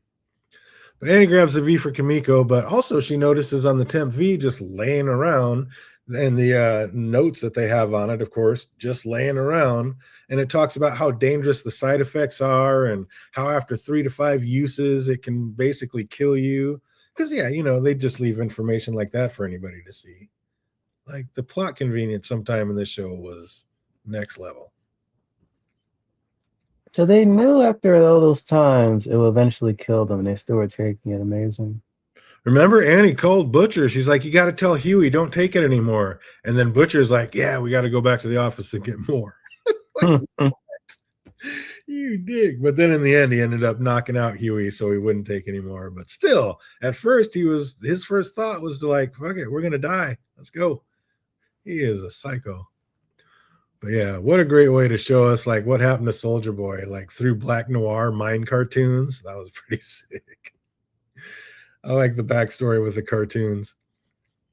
As Soldier Boy beating the shit out of Mindstorm, he finds out that Homelander is actually his son. So it looks like another Butcher's plans is about to go to shit. He finally gets a weapon to beat Homelander and gonna lose that too.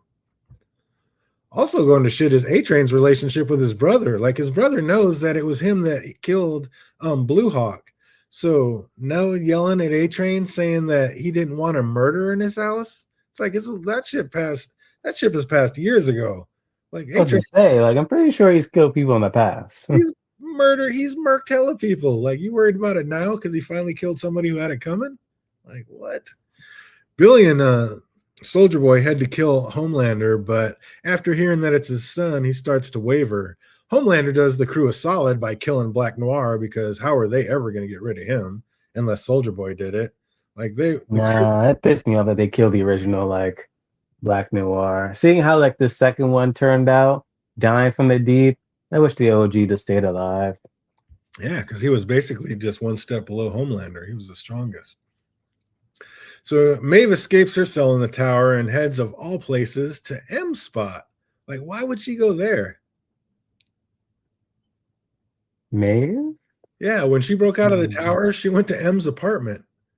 That was kind of wild. Maybe because that's one of the last places that the tower would look, but I don't know. That was crazy. Yeah. Everyone meets back about Maeve. Everybody meets back about Maeve switching sides, but she's done. She basically wants Homelander dead regardless of the cost. She's ready to give her own life if she needs to get it done. And Soldier Boy finally makes a decision and feels that Homelander is just too much of a pussy to care about, so he is down with taking him out. Let's get it.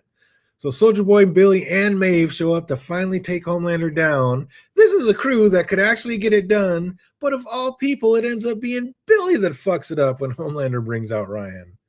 Like, could you believe this shit? If Volpe don't screw it up, probably like Huey, but like Butcher, come on. Like Ryan eye blast Soldier Boy, so Soldier Boy smacks him into a wall, knocking him out, and you just knew Billy wasn't going to be having that. So he turns on Soldier Boy, like the one being that could actually help you bring Homelander down, and you're going to turn on him now.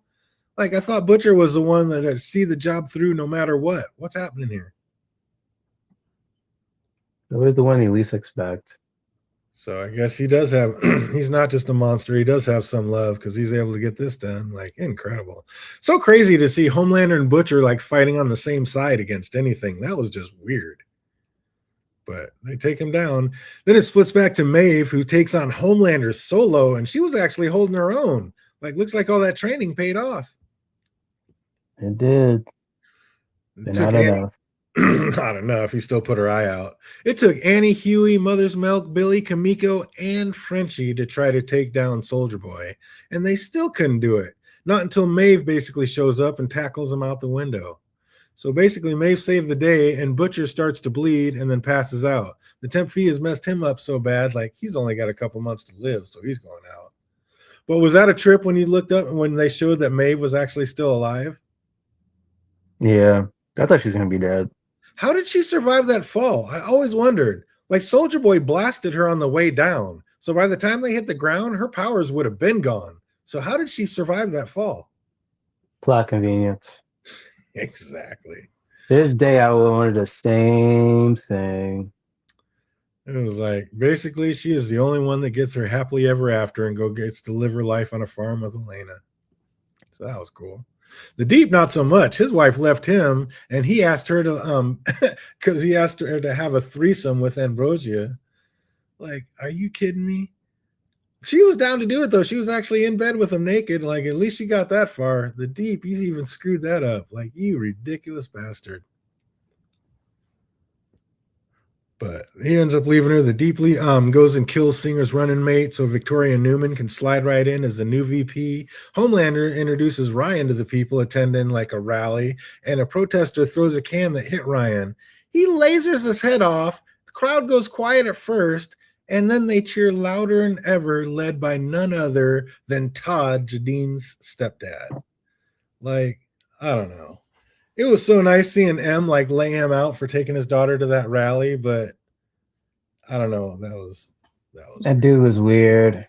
Good thing what happens in season 4 he dies. Yeah, he dies in season 4.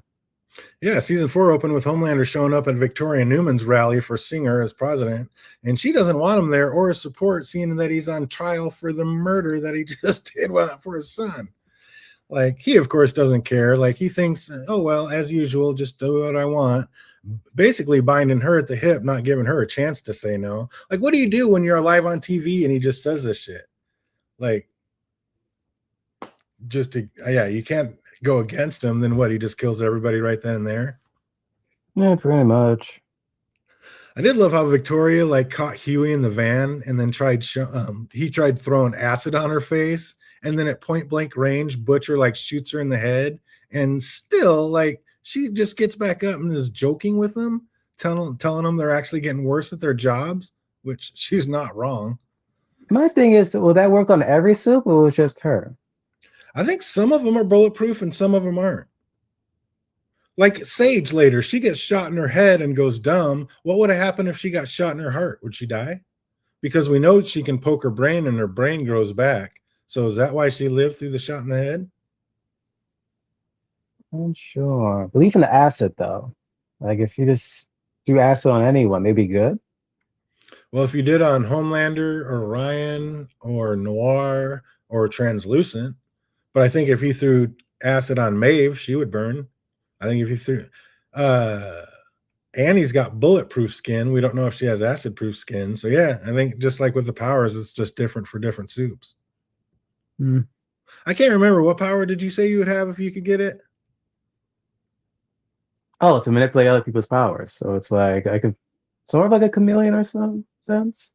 I would say got from Heroes, but you never saw Heroes.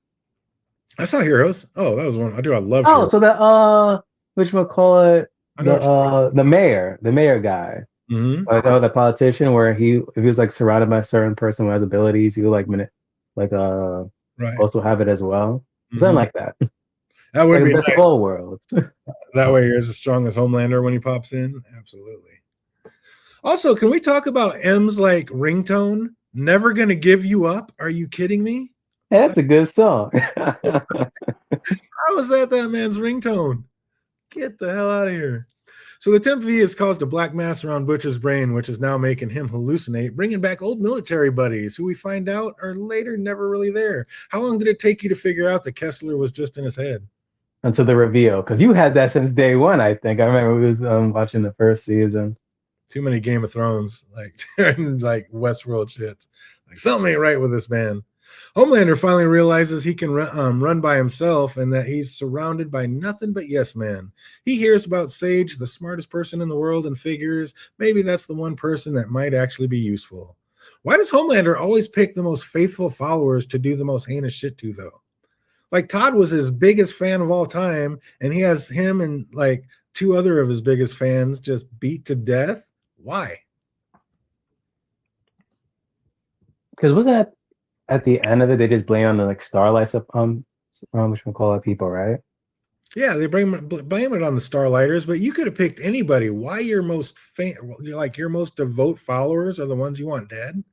Yeah, because if it was just random people that they just killed as random people, but the fact that they're just like devoted people from like the side of Homelander makes it even better. Yeah, I guess Sage did say something about that, but the brain regenerates. It was self-defense. It was absolutely not. He's like, it was a plastic jar. It was self-defense. Huey skips a call from his pop and ends up finding out that he has a stroke, and now he's in a coma in the hospital. And while visiting him, he gets a blast from the past. Mama shows up. That was kind of a trip when that happened. I didn't see that coming. And ironic, first Huey's mom shows, and then next season, Annie's mom. No, the pops. And his dad. Yeah, exactly. Keep them coming up. One of my least favorite storylines was like Frenchie moonlighting with the Starlighter Colin. Like they have like a little fling, but of course there can be no happiness with the show because Which was messed up though. Like it was by accident he killed like the was it his father? Was it the father and the daughter and sister, whatever? Yeah, it wasn't an accident. It was a hit for little Nina because of the mom was a judge. And so he had to go kill the family. But it's like and what is Frenchie doing? Of all people, what are you doing? Torture himself. Like, you know what happened. You know who he is. Like, that's fucked up even for Frenchie. Like, just stay in your lane with Kimiko, my guy. What are you doing? Homelander is doing his best good daddy impression, but he's not handling the getting older and grayer part. Like, he's also not having an easy time, like, stepping out of the spotlight for Ryan. Every time they try to hook Ryan up, he has to, like, butt in and make himself part of it. It's like, nobody's ever going to be in front of Homelander. He always has to be number one, narcissist. But everybody's tired of Butcher shit, and they finally kick him out of the boys. How are you going to kick a man out when he's the one who started it? Technically, Mallory started it. Yeah, that's true. That's true. They make him the new leader, but like Billy said, to be a good leader, you have to be a true cunt, and M is just way too nice. But when they went to Vought on ice, why couldn't Homelander smell or hear Huey up in the vents right above him? Like, he would have definitely heard M on the radio when he was trying to call him. Like, again, the nerfed powers of this is crazy. Yeah. Until the sweat. Yeah. It is too. I mean, it literally takes the sweat. He would have heard the sweat, but I mean, it takes that coming down to smell him. Like, and then you don't hear him. Like, I don't know. That was ridiculous. I had forgotten in season 4, Butcher asked M to like get Ryan away from Homelander and raise him if he didn't make it. Like, it was hey, that was payoff. Right? That gets paid off in season 5. I forgot all about that little scene. That's the best part about going back and doing these rewatches. Also, can't believe that I forgot Huey and Annie had an abortion. I forgot all about that. Yeah. And that Firecracker outs him basically on live TV. Like, I never shed any tears over her death, but now I'm just downright happy about it. Yeah, she wasn't a good person. Oh, Firecracker was evil. I forgot all about that shit. I don't care what Annie did to you as a kid. That is awful. But after Homelander has half the 7 pulverize his fan with bats, A-Train has seen enough, and basically Eminem could sense it. He said he's primed for being turned, and he wasn't wrong. With A-Train on the squad, they finally have an inside ear. And Huey's dad is about to die from the stroke, so he gets a bright idea to pump him full of V. And when it comes time to do it, he finally thought better of it, but then his mom ends up doing it for him. Like, could you believe that shit? Yeah, she shouldn't have done that. Oh, how did I not remember Ryan sounding like a cracked out Elmo every time he speaks? Dude, in season Yeah, 4, because he didn't hit puberty yet. oh, I think he was right in the middle of it because I don't remember that, but going back and watching it in season 4, every time he talks, he literally sounded like a cracked out Elmo. I was like, what is happening with this guy? Oh man, I forgot that they recasted Ryan too, because in season 1, that Ryan was different from the season 2 and on Ryan. Mm-hmm. Yeah, it was the same one, but yeah, they went through it. That must have been just brutal listening to that while they were recording. But the boys grabbed Stan Edgar from jail and then bounced to his farm upstate, and that was definitely my second favorite episode of the series. The farm animals infested with V. That was too good. When those flying sheep snatched up that bull, I was dying. That was a horror show in the making. That episode was an absolute horror show. That was the worst. And I think, yeah, but that was definitely my second favorite. They went to the farm looking for the soup killing virus, and when they found Samir, he only had one shot of the virus left. So if you knew that might be your only chance at taking down Homelander, are you wasting it just trying to get out of this barn, or would you take your chances and keep the shot intact? I'll keep it intact. Me too, and that's what Butcher again wanted to do, but everybody else is like, no, people will die. We can't take that chance. I'm like, dude, this is your one chance. You're gonna, yeah, 3 people might die compared to millions on Earth. Like, what are we talking about here? Huey tried to save his dad with a V, but it just made it worse all the way down to him killing a few innocent people. And he had to flip the script the other way and give his dad something to end his life. Like, how brutal was that? Went from trying to save his dad to having to kill him. That was indeed sad. Did not expect that happening. I wonder if that happened in comics as well. And all because of his mom, because he actually thought better of it and wasn't going to give his dad the V. And then his mom did it. So his mom fucked him twice. Like, yeah. Leaves him earlier, and now I got to kill my dad because you did this? Like, that was brutal. You got to have that on my conscience now. But Butcher kidnaps Samir and chops off his leg to make it look like he'd gotten got by the V'd up sheep. Like, how great was that? Dude, Butcher's real. He's forcing him to remake the virus strong enough to kill Homelander. Problem is, the only way to make it strong enough is an aerosol, and that would basically kill every soup on Earth. So what decision do you make there? Like, do you go for it and like it's just worth it to take him out? Or, I mean, what decision do you make? How do you do that? What's the decision again? It'll be to if you have this, I mean, if all you can do is make an aerosol and it kills every soup on Earth, like, would you do it just to take out Homelander, even though you know it's going to take out Annie and Kimiko? Dang, morals. That's what I'm saying. So it's cool that didn't end up working out, and then they ended up finding out about the Soldier Blast and the Soldier Boy thing. I don't know, why did they ever bring him out in season 5? It was just to promote Vault Rising. I mean, literally, and then put him on ice like with 3 episodes to go when he's like the main thing, and like it made no sense. Like, you spent an entire season 4 about this virus and how important this virus is, and then we just nerf the virus and bring out Soldier Boy for season 5. Yeah, pretty much. I mean, they just left them under ice, honestly. It was. So yeah, that was, I don't know. I'm glad they got all that, and then they got a bright idea of looking at it, and they're like, well, we lost Soldier Boy, so let's just make our own Soldier Boy and do it to Kimiko. I mean, what'd you think about that?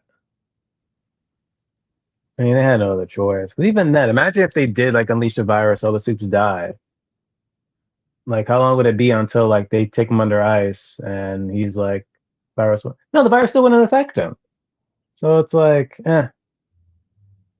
He's still a problem. And if they kill every soup, I mean, there's still V out there. Couldn't they just start making more soups? Oh yeah, most definitely. Because that was like the whole thing with Stan's speech, where he's like, "Oh, way how with Homelander happened, we're gonna figure out a different way to handle them." So that's why Butcher was like, "Yep, you gotta kill them all." Well, speaking of Butcher and killing them all, what did we think about that finale in season 5 with him getting in and just absolutely bringing the crowbar and peeling back his cap, peeling back Homelander's cap? Was that I a freaking fitting loved it. That was a fitting end. I think they brought it home. I mean, for what they had and what they do, I mean, on one hand, yeah, they knew they were going to do from Jump Street, they knew they were going to do 5 seasons, and that's what they did. So I kind of feel like they could have made something stronger. But in the end, I feel like I loved how many people they brought back from season 1 and the small time characters and like the B-side plots. And I think they wrapped up everything in a nice little bow. Nah, I wish you said like 2 more episodes or something. I mean, there's always more. Like, what did they not finish that you wish they would have? I would have rather like a fitting end to Soldier Boy, not just again just put him underneath ice. Yeah, that was kind of brutal. Why even bring him back at all? Like they have this whole storyline with Sage, and she's got this master plan, and then they ruined that character worse than anybody. Like Sage's ending was They butchered her. That just wasn't great. So when did you hear about that Starlight and Huey's kid is not going to be a superhero? Oh, I was going through Twitter and obviously freaking Eric was saying a whole bunch of like answering some people's stuff, and he was like, "Yeah, it's just a regular baby." I mean, it does make sense. Like we said, like Ryan's the only and one. It's a regular baby, and she's just flying off like that. Like, what the hell? Not afraid of a miscarriage? Yeah. Yeah, it's not. Yeah, it doesn't even have superpowers. So that's messed up. You think they're ever going to come up with another series, like another runoff of The Boys? I mean, they said on The Boys Mexico. But is that going to have a lot to do with tying into this actual series, or is it going to be its own thing? No, it's supposed to be. I'm told that I think it takes place afterwards. Like I'm assuming Vought will be the main thing. Like it'll have the tie-ins, but do you think the characters will have any intermingling, or there'll be any characters from like this series that show up on that one, like they did in Gen V? I hope not, because what they just understood, Gen V should have been like its own thing. Like, don't cross over to like The Boys, because of that, it just made us feel like it was just useless. Well, the fact that they canceled season 3, they made it feel like it was even then, like even if without season 3, they should at least had like Marie like in like the final like freaking fight. Like that's what they should have done. They should not do the whole like Soldier Boy like freaking experiment thing where they did with Kimiko and use freaking Marie. But yeah, it's hard to not have Marie in a lot more of the episodes and just have her come in 2 episodes and then be the one that saves the day. Yeah, like literally you end season 2 with them saying, "Oh, you're joining the freaking squad." To being like nowhere until like 1 episode, like 2 minutes, and then appear again in this one. And not even that though. You don't even have, you had like Jordan, you had Emma, but then there was no Kate, and there was no, what's his guy's face? Sam. Like, where the hell are they? Exactly. I need answers. What I need is a Gen V season 3. I don't know. Really? I mean, I thought it was I didn't realize it was so unpopular. I can't believe nobody was watching. Because season 2 was trash. That's why. Season 1 was good. Season 2, oh my gosh, look adult, and like they did not like do them good. Yeah, that was kind of messed up. But they could bring that back with season 3. Like, come on, bring it in. What are we doing here? I mean, it's such a great concept. There's so many ways you can go with it. It seems like they could bring it back. I thought they were doing something, because when I saw like Translucent's son, I'm like, oh, so I'm guessing they're doing something. I'm assuming with Edgar, but nope, not at all. Oh, they got to do it.